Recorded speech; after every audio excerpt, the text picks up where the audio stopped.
Hey gang, it is October 6th, 2016, and it's a beautiful day in Georgia, and I'm trying to make a little progress on the 68 Mustang project.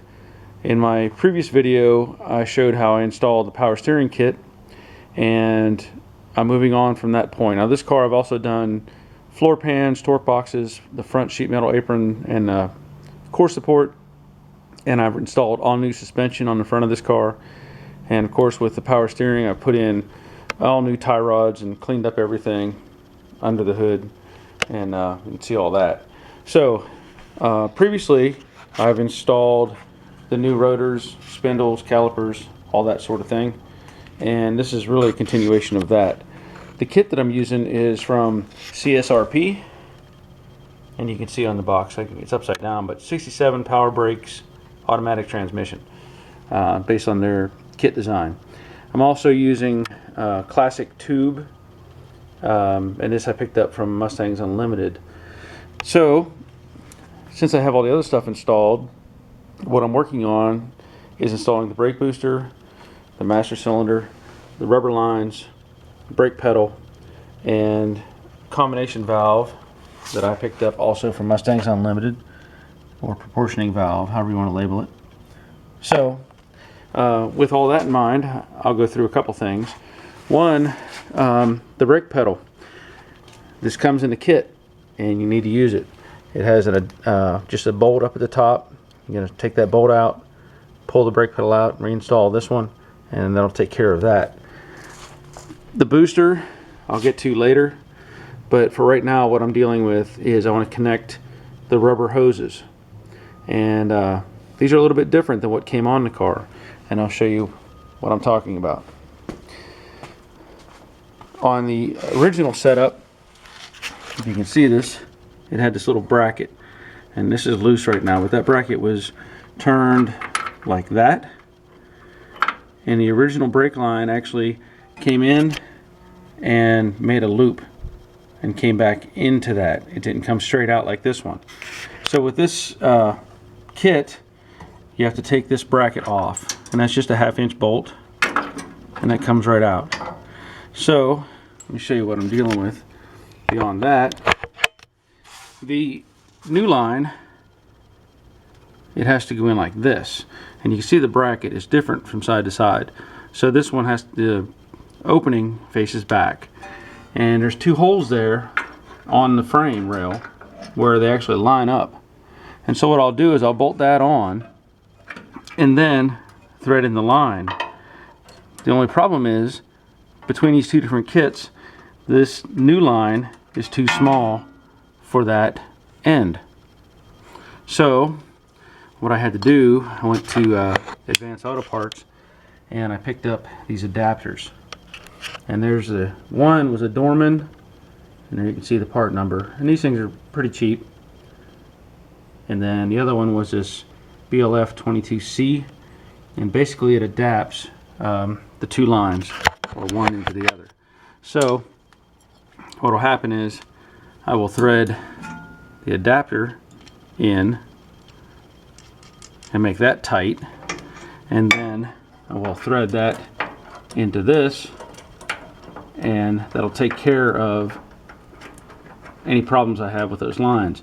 And now, you know, what I can do is I can judge my location a little better. If I need to move or bend the line that I have some room in the back. I'll show you that. I can bend this line a little bit aft if I need to. It's very soft. It'll bend really easy, and I can just adapt until I get the holes to line up on the bracket. Once I get all that in place, then I will move on to attaching to the caliper itself. This rubber plug right here comes out, and then I will rotate this to line up with that. Now you can see this thing has a kind of a taper to it, so it's only going to really fit one way, and you have to play with it a little bit, but it should line up on that boss, and put the bolt in. Now it's going to take a banjo bolt. Let me get that and I'll show it to you. Okay, I have it in place right now, but I'm going to show you, this is the one for the driver's side.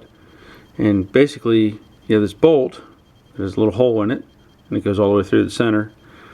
And you put on your crush washer, you have to have those, one on either side, and then you thread that into the master cylinder. Now if you look close, this one, it's at a slight angle. And that's because there's a cutaway on the edge of this fitting. And I'll show you on the other one. You can see it right there, that cutaway. And that appears to be the way you need it, so that it lines up. And then once the bracket's in place, everything should work out fine. So that, I'll do that on both sides, and that'll take care of the rubber lines. And of course I still have to do a clamp. I'll go around here, there's a bolt right there that holds the hard line up against the frame rail. And then inside the engine bay, there'll be another one over here where I have this tape to line up with that bolt. And it's going to take a little bit of fitting to get everything squared away until I get the master cylinder and combination valve or proportioning valve in place. Okay, so I have both sides in, everything bolted up nice as far as that goes, but I think I'm going to have to do some modifications, let's say. What I found was this kit, this hardline kit, was designed to go with the old metering block that came originally on the car. And I believe this car may be an early production 68, technically, you know, like a late 67, so there may be some anomalies between the two. And with that, I'm going to have to do some modifications, because these lines are designed to go like into the metering, the factory style metering block, from what I can see. Also, the size of these fittings are too large to go into the proportioning valve. This little size right here, which is a 3/8 bolt head or whatever, fits in those, and those are much bigger. So I may have to come up with some adapters to make those lines fit into these prospective locations. Also, the rear fitting, which is down here on the floor, you can see it's got a red fitting on it. It's too small to fit into this one. So there's a couple of things that are going to throw me off here, but what I'll do is I'll find adapters to make all this stuff fit. Okay, besides all the dogs barking, I wanted to show you something that I think is interesting. Earlier I talked about using the original pin in this controller, in this brake pedal arm. That won't work.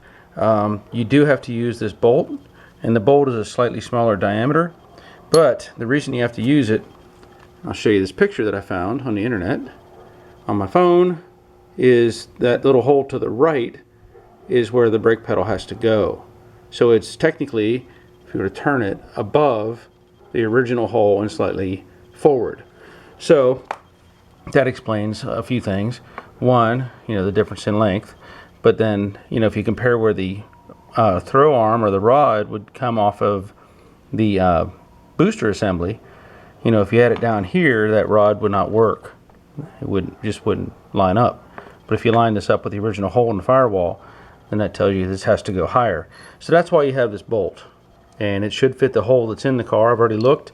It's very hard to show you from inside the car, but I wanted to make sure I showed you outside the car so you know what's going on. And I'm going to try to get this in place. Well, I'm going to try to show you, I'm coming in the passenger side of the car, and I'm going to try to show you where this bolt is. Now, see if I can get the angle right. There you can just see the hole where the old brake pedal mounted, and I have the bolt hanging up there. There you can see it in the upper hole. And it appears you have to go from the passenger side to the driver's side, or from right to left, because the cowl is in the way on the other side. So it would be really handy to have a couple of extra sets of hands to hold the light and hold the pedal and then put the bolt through, so I'm going to have to fight with that a little bit and see if I can't get it together. Just thought I'd show you where it goes though.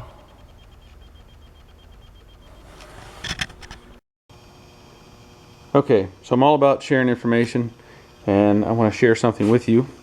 In order to get that pedal assembly in, I had to take the plate loose that holds the assembly. It's kind of the horseshoe shape, and also that holds the bottom of the steering column up against the bottom of the dash. But to take that plate loose, there's two bolts, 9/16. They go through these two holes. You can see with witness mark where I painted them. So those had to come out, and then from the inside there's two self-tappers. There's one here and one over here, and I think those were put in during assembly at the factory to hold that plate in place until you got everything else in place, the steering column and the master cylinder. So I had to do all that because this plate assembly, you have to pull it down slightly, and the reason for that is the bolt that holds this assembly in. And as I said earlier, you have to go from passenger side to driver's side. There's a flange that interferes with it, and it is what holds the windshield wiper motor. And you either have to take that assembly out of the way, or you do what I did and take everything loose, and you can get the bolt started, but then it'll interfere. But you can pull down on that plate slightly and push it through. Now, I've had this pedal in 3 times now, or maybe this is the 3rd time. And the reason for that is it was binding. I had it all in place. I didn't even have tension on the bolt yet, and it was binding. I would try to make it do its throw, and I could feel it kind of catch. I couldn't figure out what it was, so I took it out, looked at everything, thought there were some burrs on the inside of this interfering, so I cleaned up the inside a little bit. That wasn't the answer. And then I started looking a little harder, and on the inside of the bracket assembly where the bolt goes through, there was a little bit of a flange, and I thought, well, maybe that flange was interfering. So I smoothed that flange off. That wasn't it either. Then I took a closer look at the pedal. Yeah, see that bare metal? This is hitting the top of the assembly. So basically, I'm going to take a sanding disc and grinder and knock down this corner here, give it a better radius. It looks like they tried to do it when they built this thing, but they didn't do it good enough. That's what was binding. So just a note, something to pay attention to, and if you have that problem, take a look at that point, see if that doesn't fix it. Lesson learned. Okay, I finally got the brake pedal in, and I found it grinding off the top, or I showed you that rub spot. That took care of any conflict or interference fit. So I got everything in, and then I started mounting the master cylinder. The brake booster, sorry. And what I found is these holes in the plate that mount to the firewall, they're pretty snug. There's very little room for play, and so I had to unbolt the booster. I've already attached it to the brake pedal, by the way, but I've unbolted the booster so I get a little more room for my hands to get back in there. So just a note, you may want to disassemble this, take the booster off, mount the plate, and then connect it to the brake pedal. I'm not going to take it back off the brake pedal because it was quite a struggle to get that all in place. There's not a lot of room to operate under the dash, and also here in the firewall it's pretty tight. So I've got all 4 bolts started in the plate. I'm going to snug those down, and then I'll remount the brake booster to the plate. Okay, so I'm running into some problems. I think I talked before about I'm having a little difficulty with the hard lines because they're all different sizes, and I'm adding in that valve, the block. But I've run into a bigger problem, and I did not expect this. This booster assembly mounts to this bracket, which mounts to the firewall. And then, of course, the master cylinder mounts to the booster. Problem is, there's no room. Even if I line this up, hold my mouth right, nothing happens. There's no room. I cannot make this fit.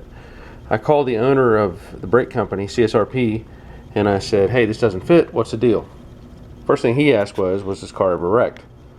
Well, you know, I don't know for sure. I know that this panel up here was replaced. I know there was a wrinkle here. So he said, do some measuring. So I did. And it's hard to find a good point to measure from because there's lots of variables up here.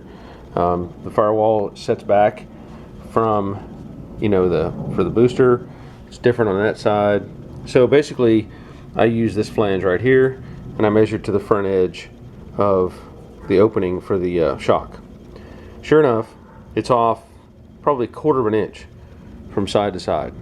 Now you can look at it and you go, wow, nothing looks wrong, but I feel like it's been hit hard enough that something's out of place, and at this point there's nothing to do to fix it aside from cutting everything back off and trying to make up 1/4 of an inch. That's not going to happen. So I'm going to have to get creative, as I have done in the past. So I'm troubleshooting this and I'm trying to figure out what I should do. One idea is to buy the 9-inch booster, which is bigger and shorter, but it will not mount up to this bracket system and will not work, let's say, with what I have. And then it's also going to be cost. I found a booster of the 9-inch size. It's like $120. Not a big deal, but again, I've already got this stuff right here in front of me. So I'm toying with the ideas. One idea, I may take this bracket, shorten it 1/2 an inch, and shorten the arm or the rod going to the pedal 1/2 an inch, and I think that would give me enough clearance, I think. So that's one of my ideas, and I'm not sure exactly what I'm going to go with yet, but I'm just letting you know that there are some problems, or at least I'm having some problems, you may or may not have with your kit if you decide to go this route. So that's where I'm at, and I'll try to figure something out and make a video.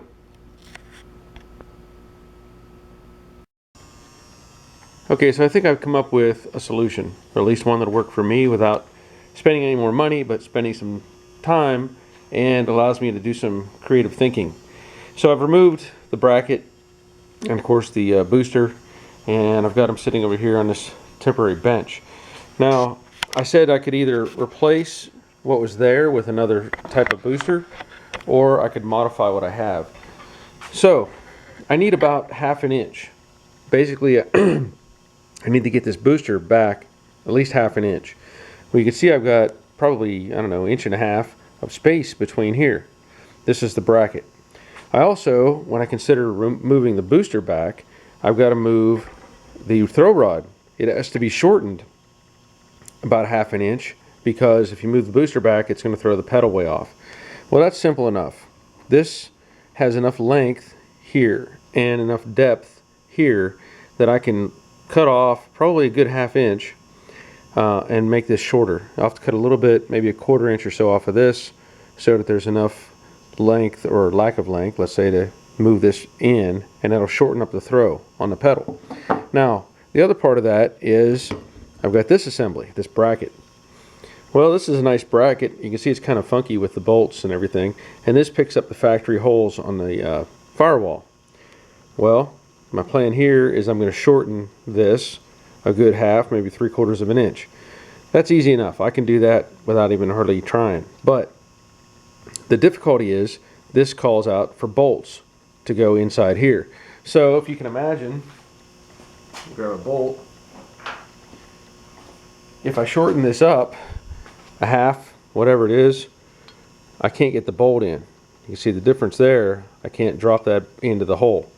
So I'm going to modify this bracket. Besides shortening it, I'm going to put a hole big enough for the bolt to go through right there, and I'll line it up so that I can just go straight in with a socket, and I don't have to fight with a wrench. Same thing over here, this hole. I'd have to do the same thing, and I'll just make a hole there. It's not going to hurt anything. The plate's not going anywhere. It's, you know, structurally sound.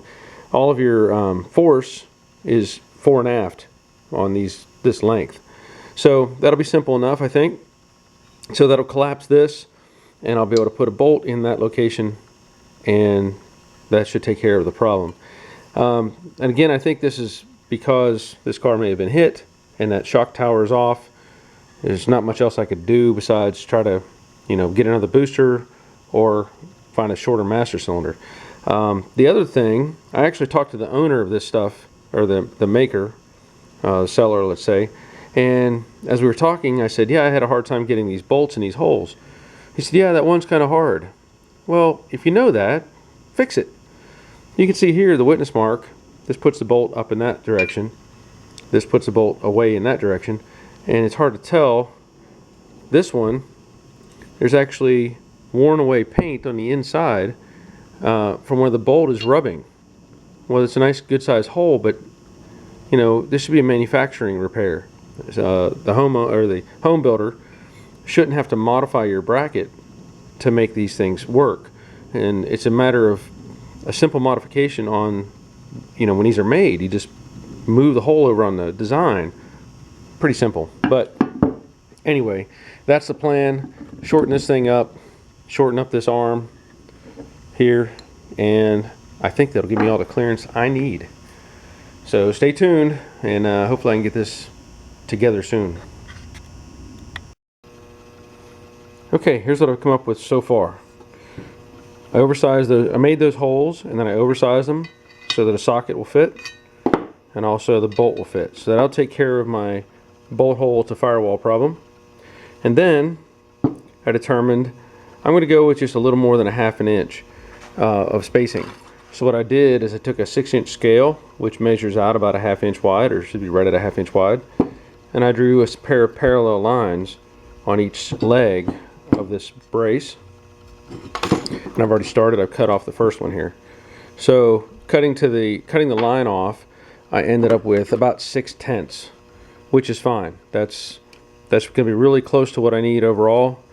It works out to be 580, and I think that'll be just fine. Now, what I'll end up doing is cutting off these other two legs, and then I will put this thing together. And you can see this thing wasn't built very accurately. It's even got a slight angle here, and I measured this distance all the way around, and it's off, but that's not a big deal because there's enough play in the swing arm of the booster that it's not going to matter. But what I'll end up doing is cutting out these other two sections here, and then putting this together, and I'll tack it together so it's not permanent, and then I'll be able to bolt this on and bolt the booster on without the rod, and see if everything lines up, put the master cylinder on, and I think that'll take care of it. Stand by. Okay, there it is, shortened up, and it's just tack welded together at this point, but it is bolted in place as it's supposed to be. The holes I made lined up just right, so the bolts are in the bottom, and the top I had to use a wrench on this one because there's a little bit in the way, and the socket there. So let me get the booster in place, and we'll see what happens. I dare say booyah. I got the booster on. There's just enough room I can get my fingers back there and start those the nuts on the back side, so that won't be a problem. And look at that, I've got just enough clearance. I was able to mount the booster, and then kind of wiggle the master cylinder in place. And it might even work if I had the master cylinder bolted straight to the booster. Now at this point I'm going to take everything back apart, finish welding the bracket all the way around, make sure it's good and solid, and then I will shorten up the rod on the back of the booster. Yeah, this makes me feel a lot better. I'm happy with that. Okay, so as I said before, I was going to shorten up some things, and this is the looped end that is going to connect onto the shaft on the back side of the booster. And I trimmed this down probably overall about a ½ inch, made 2 cuts and shortened it up. And then I also shortened up about the same length off the threaded end of the rod here. Now the jam nut I also turned in slightly so that it would give me just a little bit more end room. And really there's no more adjustment. I'm not going to cut off any more threads or shorten this thing up. But now that I have a length that I'm happy with, and I've mocked it up and checked the pedal, everything works. Now I'm going to tighten up that jam nut against this part, however you want to call this part, and then I'll put the booster back in. Make sure you put that rubber boot on. I'll put the booster back in and I'll try to show you what the pedal looks like in relation to the floor pan and or the gas pedal.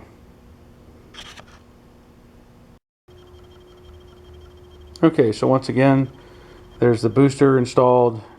The master cylinder is just loosely bolted to it, but I do have my clearance, and I don't know if I can show you very much, but the pedal in relation to the gas pedal, the brake pedal may be just a little bit high, but I don't have much choice based on the problems I had with the system. But the advantage is my wife has short legs, so this will probably help her out. And the gas pedal may be sitting a little bit low too, because it's not connected to anything. It's just sitting in there. The rubber gasket to the firewall is what's keeping it in a kind of a neutral position. So anyway, I'm pretty happy with it. After the struggle of trying to make things fit, you know, this is better than me spending more money. And hopefully y'all don't have the same problem. But this is how I fixed it. You're welcome to try it if you need to. It's up to you. At this point, I'm probably going to end this video because of the complexity of getting the combination valve in here. I haven't figured that out yet. I don't want to drag this out very much longer, and you know, your system may vary, so it may not be very beneficial.